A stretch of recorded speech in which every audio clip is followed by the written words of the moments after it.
उसने कमजोर आवाज में पूछा। अंशु। बीरेंद्र, हम पचमढ़ी से कब वापस आए? मुझे कुछ याद नहीं। अंशु और बीरेंद्र की आंखों में आंसू थे। उन्होंने अशोक को गले लगा लिया। उन्होंने कभी अशोक को नहीं बताया कि उसके शरीर ने क्या क्या झेला था।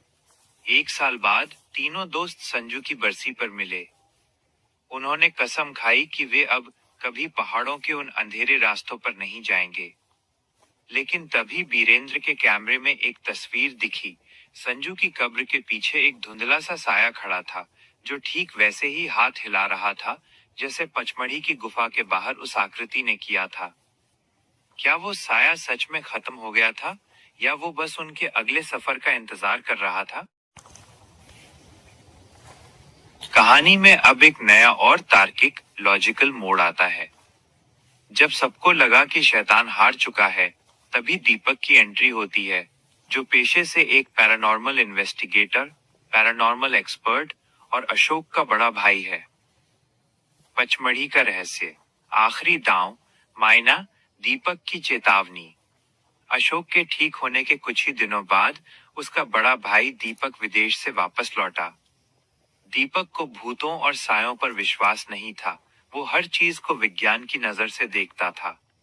लेकिन जब उसने घर का माहौल देखा और अशोक की बदली हुई आंखों को गौर से देखा, तो उसे समझ आ गया कि मामला दिमाग का नहीं, रूह का है। दीपक की एंट्री और नया खुलासा। अंशु और बीरेंद्र ने दीपक को पूरी कहानी सुनाई। पचमढ़ी, वो गुफा, संजू की रूह और वो शैतान। दीपक ने शांति से सब सुना और फिर एक पुराना डिजिटल रिकॉर्डर मेज पर रख दिया। उसने कहा, तारांकन, तुम लोगों को लगता है कि वो शैतान उस कील से मर गया? छलावे कभी मरते नहीं, वे सिर्फ अपना ठिकाना बदलते हैं। तुमने उसे अशोक के शरीर से तो निकाल दिया, लेकिन क्या तुमने गौर किया कि उस रात बेसमेंट में तुम्हारे अलावा कोई और भी था? सस्पेंस, कैमरे की छिपी हुई फुटेज। दीपक ने बेसमेंट में लगे खुफिया कैमरों की फुटेज दिखाई। वीडियो में दिख रहा था कि जब अशोक के शरीर से काला धुआं बाहर निकला तो वो गायब नहीं हुआ। वो धुआं फर्श पर रेंगते हुए बीरेंद्र के बैग के अंदर रखे एक पुराने कैमरे के लेंस में समा गया। बीरेंद्र का चेहरा सफेद पड़ गया। वही कैमरा इस समय उसके गले में लटका हुआ था। थ्रिलर, दीपक का मास्टर प्लान। दीपक ने तुरंत बीरेंद्र से कैमरा छीन लिया और उसे एक विशेष इलेक्ट्रोमैग्नेटिक बॉक्स, ईएमएफ बॉक्स में बंद कर दिया। दीपक ने चिल्लाकर कहा, तारांकन, इसे खत्म करने का सिर्फ एक तरीका है। हमें उस जगह वापस जाना होगा जहां से ये शुरू हुआ था, पचमढ़ी की वो गुफा। लेकिन इस बार हम अकेले नहीं जाएंगे। दीपक ने अपनी किट से कुछ सेंसर और यूवी लाइट्स निकाली। उसने समझाया कि शैतान लाइट की एक खास वेवलेंथ में कमजोर पड़ जाता है। हॉरर, आखिरी जंग पचमढ़ी में। दीपक, अंशु और बीरेंद्र दोबारा पचमढ़ी पहुंचे। उस ढही हुई गुफा के पास सन्नाटा था। दीपक ने अपने डिवाइस चालू किए।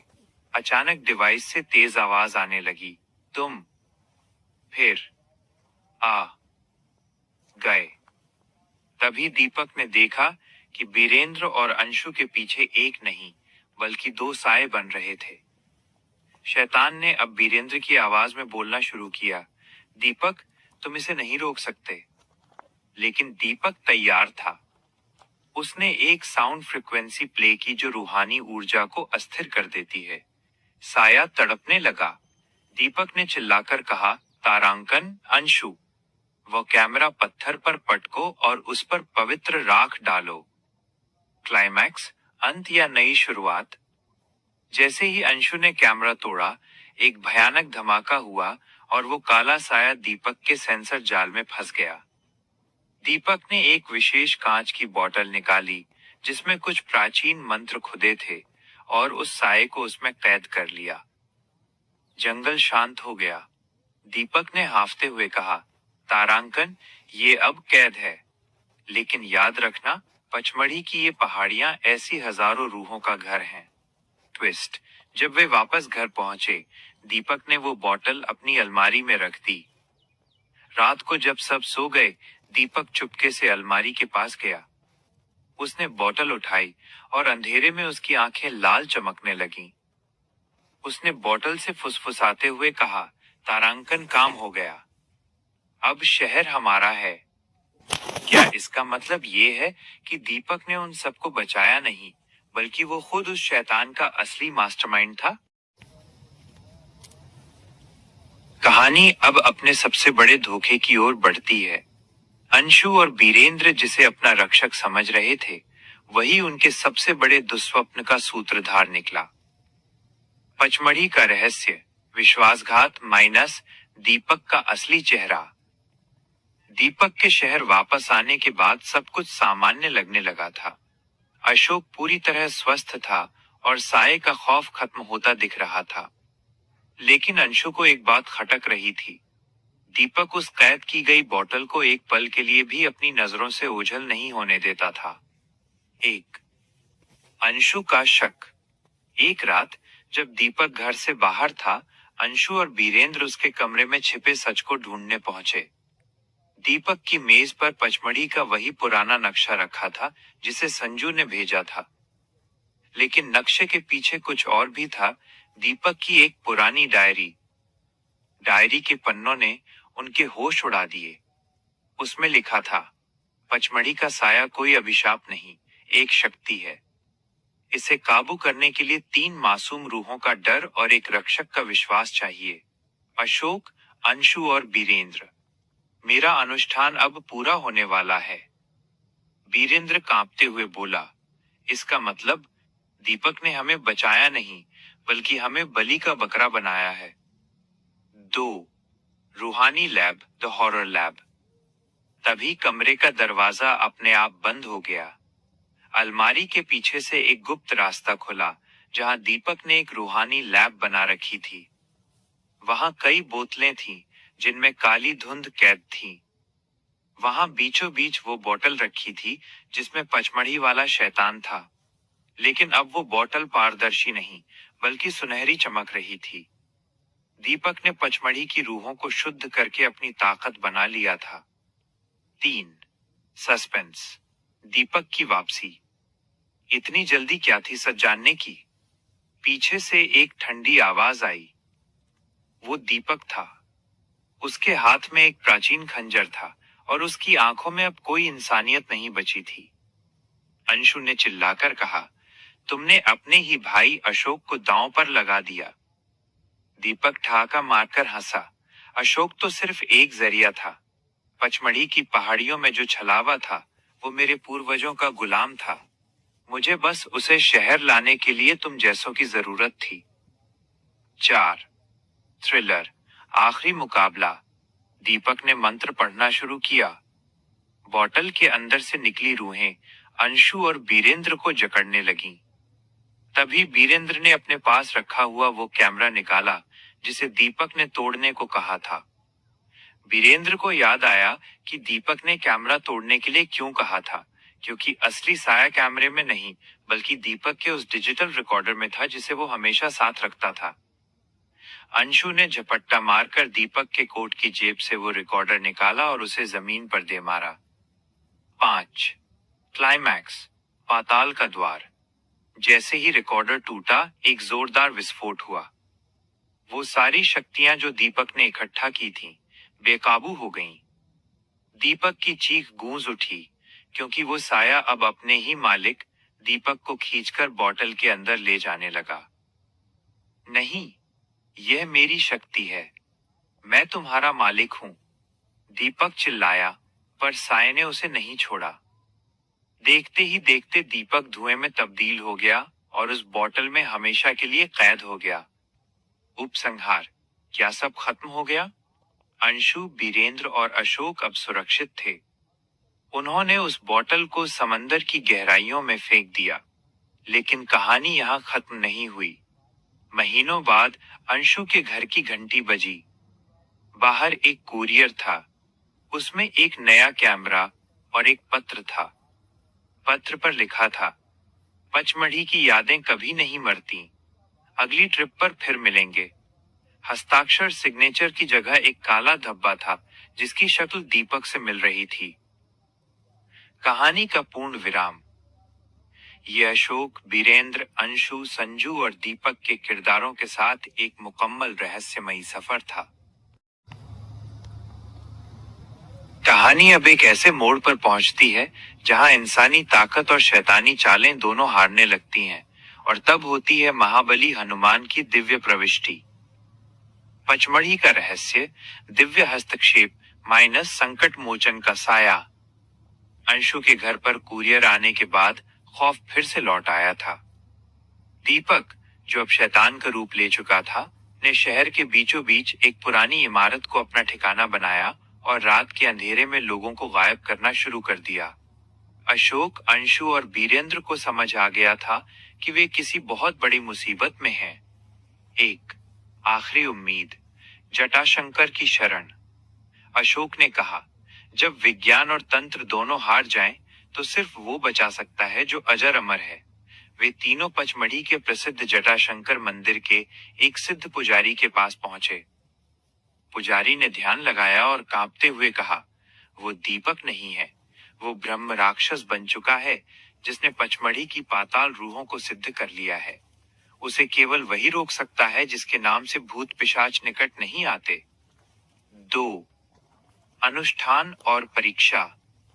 पुजारी ने उन्हें सुंदर कांड का पाठ करने और एक विशेष हनुमत कवच तैयार करने को कहा। जैसे ही उन्होंने पाठ शुरू किया, पूरी इमारत हिलने लगी। दीपक की रूहानी ताकत ने उन पर हमला कर दिया। खिड़कियों के कांच टूटने लगे और कमरा बर्फीला ठंडा हो गया। तभी कमरे के एक कोने में एक भीमकाय परछाई उभरी। ये कोई डरावनी परछाई नहीं थी, बल्कि इसमें से केसरिया रोशनी फूट रही थी। 3 हनुमान जी की दिव्य प्रविष्टि। अचानक वातावरण में शंख की गूंज सुनाई दी। दीपक का वो शैतानी रूप चिल्लाने लगा, ये रोशनी मुझे जला रही है, इसे बंद करो। तभी एक गूंजती हुई भारी आवाज आई, मर्यादा का उल्लंघन करने वाले अधर्मी, तेरा अंत निकट है। अंशु और बीरेंद्र ने देखा कि सामने कोई साधारण मनुष्य नहीं, बल्कि स्वयं हनुमान जी का एक प्रतापी अंश खड़ा था। उनके हाथ में स्वर्णमयी गदा थी और उनकी आंखों से तेज निकल रहा था। उनके केवल खड़े होने मात्र से वो काली धुंध जो पूरे कमरे में फैली थी, गायब होने लगी। 4 धर्म और अधर्म का युद्ध। दीपक ने अपनी सारी रूहानी ताकत बटोरकर एक काली आग का गोला फेंका, लेकिन हनुमान जी ने केवल एक हुंकार भरी। उस शब्द की गूंज से वो आग ठंडी पड़ गई। अगले ही पल हनुमान जी ने अपनी गदा जमीन पर पटकी। एक प्रचंड झटका लगा और वो बोतल जिसमें दीपक ने रूहों को कैद किया था, चकनाचूर हो गई। सारी रूहें मुक्त हो गईं और दीपक का वो काला साया हनुमान जी के चरणों में गिरकर भस्म होने लगा। 5 शांति का उदय। हनुमान जी ने अंशु, अशोक और बीरेंद्र की ओर देखा। उनके चेहरे पर एक असीम शांति और सौम्यता थी। उन्होंने अपना हाथ उठाकर उन्हें आशीर्वाद दिया। अगले ही पल वो दिव्य रोशनी ओझल हो गई। कमरे में अब कोई खौफ नहीं था, बस वहां सिंदूर और चमेली के तेल की एक पवित्र खुशबू महक रही थी। समापन, एक नई शुरुआत। सुबह हुई। अशोक अब पूरी तरह स्वतंत्र महसूस कर रहा था। दीपक का वो काला साम्राज्य और उसके द्वारा भेजे गए शापित कुरियर राख बन चुके थे। अंशु ने अपनी मेज पर देखा। वहां अब वो डरावना कुरियर नहीं था, बल्कि पचमढ़ी के मंदिर का एक नारियल और थोड़ा सा सिंदूर रखा था। तीनों ने हाथ जोड़े और समझ गए कि जब तक विश्वास है, तब तक कोई भी अंधेरा उन्हें छू नहीं सकता। कहानी का दिव्य अंत। पचमढ़ी, जिसे महादेव की तपस्थली कहा जाता है, वहां की कहानी बिना भोलेनाथ के अधूरी है। जब हनुमान जी ने आसुरी शक्तियों का नाश किया, तब ब्रह्मांड के सबसे बड़े रहस्य का खुलासा होना बाकी था। वो स्थान जहां से ये सब शुरू हुआ। पचमढ़ी का रहस्य। महाकाल का न्याय माइनस शिव ही सत्य है। हनुमान जी के आशीर्वाद से शहर की मुसीबतें तो टल गईं, लेकिन पचमढ़ी की उन पहाड़ियों में एक हलचल अब भी बाकी थी। उस ढही हुई गुफा के मलबे के नीचे से एक नीली रोशनी फूट रही थी। अशोक, वीरेंद्र, अंशु और दीपक, जो अब मुक्त हो चुका था और प्रायश्चित कर रहा था, को एक अज्ञात पुकार ने वापस पचमढ़ी बुलाया। एक गुप्त चौरागढ़ का बुलावा। पचमढ़ी पहुंचते ही उन्हें एहसास हुआ कि पूरा वातावरण बदल चुका है। कोहरा सफेद नहीं, बल्कि भस्म की तरह राख जैसा था। जैसे ही वे चौरागढ़ की सीढ़ियां चढ़ने लगे, हजारों त्रिशूल अपने आप हवा में गूंजने लगे। अचानक आसमान काला पड़ गया और बादलों के बीच से बिजली कड़की। वहां कोई साया या भूत नहीं था, बल्कि साक्षात काल का अनुभव हो रहा था। 2. शिव की तीसरी आंख का तेज। रास्ते में उन्हें वही छलावा फिर से दिखा, जो अब और भी विशाल और भयानक हो चुका था। वो चीखा, मैं कभी नहीं मरूंगा, मैं इस प्रकृति के अंधेरे का हिस्सा हूं। तभी पहाड़ियों के पीछे से एक डमरू की आवाज गूंजी, डम डम डम। पूरी धरती कांपने लगी। सामने वाली ऊंची चोटी पर एक दिव्य आकृति उभरी। जटाओं में गंगा, गले में सर्प और मस्तक पर चंद्रमा। देवों के देव महादेव वहां स्थिर मुद्रा में खड़े थे। उनकी उपस्थिति इतनी शक्तिशाली थी कि वो भयानक छलावा देखते ही देखते छोटा होने लगा। 3. भोलेनाथ का तांडव और न्याय। जैसे ही महादेव ने अपनी आंखें खोली, पूरी घाटी हर हर महादेव के उद्घोष से भर गई। भोलेनाथ ने तांडव की एक मुद्रा ली और उनके चरणों के प्रहार से वो सारी बुरी ऊर्जा पाताल में समा गई। महादेव ने अपना त्रिशूल हवा में लहराया और एक गहरी शांत आवाज गूंजी, सृष्टि का नियम अटूट है, जो आया है उसे जाना होगा। जो अधर्म का मार्ग चुनेगा, वो मेरे क्रोध से नहीं बचेगा। महादेव की तीसरी आंख से एक दिव्य ज्योति निकली, जिसने उन सभी आत्माओं को मोक्ष दे दिया जो सदियों से उन गुफाओं में भटक रही थी। वो भयानक गुफा अब एक चमकते हुए शिवलिंग में तब्दील हो गई। 4. मोक्ष और विदाई। अशोक, वीरेंद्र, अंशु और दीपक ने दंडवत प्रणाम किया। महादेव ने उनकी ओर देखा। उनकी आंखों में करुणा थी। उन्होंने अपने हाथ से राख, भस्म उछाली, जो चारों दोस्तों के माथे पर तिलक के रूप में अपने आप लग गई। यह इस बात का प्रतीक था कि अब वे किसी भी बुरी शक्ति के प्रभाव से मुक्त हैं। दीपक का अहंकार पूरी तरह नष्ट हो चुका था। महादेव के स्पर्श मात्र से उसे सत्य का ज्ञान हुआ। 5. कहानी का दिव्य समापन। पलक झपकते ही महादेव अंतर्धान हो गए। अब वहां सिर्फ पहाड़ों की शांति और ठंडी हवा थी।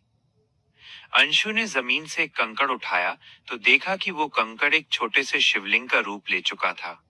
वे समझ गए कि कण कण में शंकर हैं। पचमढ़ी की वह ट्रिप, जो एक एडवेंचर के रूप में शुरू हुई थी, वो एक आत्मिक यात्रा, स्पिरिचुअल जर्नी बनकर समाप्त हुई। उपसंहार। अशोक, वीरेंद्र और अंशु अब हर साल पचमढ़ी जाते हैं, पर डरने के लिए नहीं, बल्कि महादेव के चरणों में शीश नवाने। दीपक अब वहीं के एक आश्रम में रहकर भटकते यात्रियों की सेवा करता है। सत्यम शिवम सुंदरम। कहानी में अब तक का सबसे भयानक मोड़ आता है। जब सबको लगा कि महादेव के न्याय से सब शांत हो गया है, तभी पाताल की गहराइयों में एक नया और विनाशकारी अध्याय शुरू हुआ। पचमढ़ी का रहस्य, पाताल से वापसी माइनस रक्तबीज का उदय। पाताल लोक की काल कोठरी में जो साए और शैतान महादेव के प्रहार से फेंके गए थे, वे खत्म नहीं हुए। वहां की आदिम ऊर्जा और अंधेरे को सोख कर वे और भी शक्तिशाली हो गए। उन्हें अब पाताल भैरव की नकारात्मक शक्तियों का साथ मिल गया था। 1. पाताल की नई शक्ति। वे शैतान अब केवल छलावे नहीं थे। पाताल में रहकर उनके पास कायाकल्प की शक्ति आ गई थी। अब वे किसी भी इंसान का रूप धर सकते थे और उनकी परछाई भी बनती थी, जिससे उन्हें पहचानना नामुमकिन था। उनका नेतृत्व वही शैतान कर रहा था जो दीपक के भीतर था, लेकिन अब वो रक्त असुर बन चुका था। 2 शहर